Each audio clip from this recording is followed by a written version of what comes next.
ያዕቁብ አለይሂ ሰላም የአይናቸው ማረፊያ የልባቸው መርጊያ የሆነው ልጃቸው ዩሱፍ አለይሂ ሰላም መጥፋት ናፍቆቱን በጨመረባቸው መጠበቅ ባደከማቸውና እውነታውን የሚያውቁ ሰዎች ባስተባበሉ እውነታውን የማያውቁ ደግሞ ባላመኗቸው ጊዜና እንዲህ አሉ። ኢነማ አሽኩ በሲ ወሁዝኒ ኢላላህ ጭንቀቴን ሐዘኔን የማሰማው ወደ አላህ ብቻ ነው። ወአዕለሙ ሚነላሂ ማ ላ ተዕለሙን ከአላህ እናንተ የማታውቁትን እኔ ያውቃለሁ አሉ። አላህም ሱብሓነሁ ወተዓላ በሱ ላይ ተማምነው በሱ ላይ ተስፋን አሳድረው አላሳፈራቸውም። ከዘመናት ናፍቆትና ጥበቃ በኋላ ዳግም ከልጃቸው ጋር አገናኛቸው።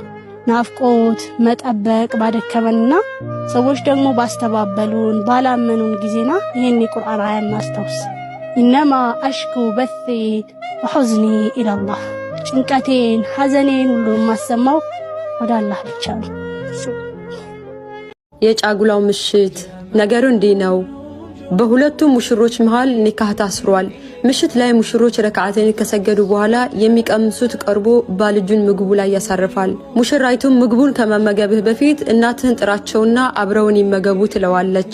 ባልየውም ለሙሽራዋ ንግግር ብዙም ቦታ ሳይሰጥ ግድ የለም ሁለታችን እንብላ እሷ እዛው ትበላለች በማለት ናቅ አድርጎ አሁንም እጁን ወደ ምግቡ ይሰዳል። ሚስት በድጋሜ ግድ የለህም እናትህን ጥራቸው ቀኑ ሙሉ ምግብ ሲያሰናዱ እንግዳ ሲያስተናግዱ ቆይተው ምንም ምግብ አልተመገቡምና እሺ በለኝ ጥራቸው አብረውን ይቅመሱ ብትለውም ሙሽራው ሊሰማት ፈቃደኛ አልነበረም። የባሏን ግድ የለሽነት የታዘበች ሚስት ቆጣ ብላ እንግዳውስ አሁኑኑ ፍታኝ ካንተ ጋር መቀጠል አልፈልግም በማለት ሂጃቧን ለብሳ ሽፍንፍን ትላለች።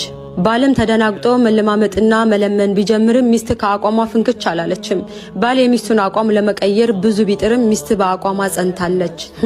መቼስ ለእናቱ ያላዘነ ለሚስት እንዴት ሊያዝን? የእናቱ ረሃብ ድካም ያልተሰማው የማን ድካም ሊሰማው?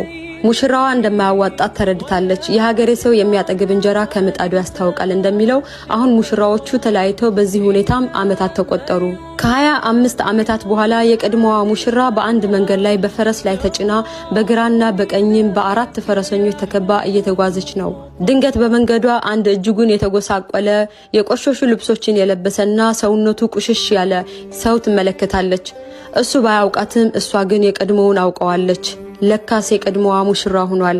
ያለበት ሁኔታ ያሳዝናል። ትናንት ከበርቴ የታወቀና ዘናጭ ነጋዴ የነበረ ሰው ዛሬ የለየለት ባዶ ደሃ ሆኗል። ባየችው ልቧ ተሰብሯል። እጅጉን አዝናለች። በግራና በቀኝ አጅበዋት የነበሩት ወጣቶች ልጆቿ ናቸው። እናም ይህንን ሰው ወስዳችሁ ተንከባከቡት ብላ ቀጭን ትዕዛዝ አስተላለፈች። ወጣቶቹ የእናታቸውን ትዕዛዝ ለመፈጸም ተሽቀዳድመው ያን የተጎሳቆለ ሰው አጥበውና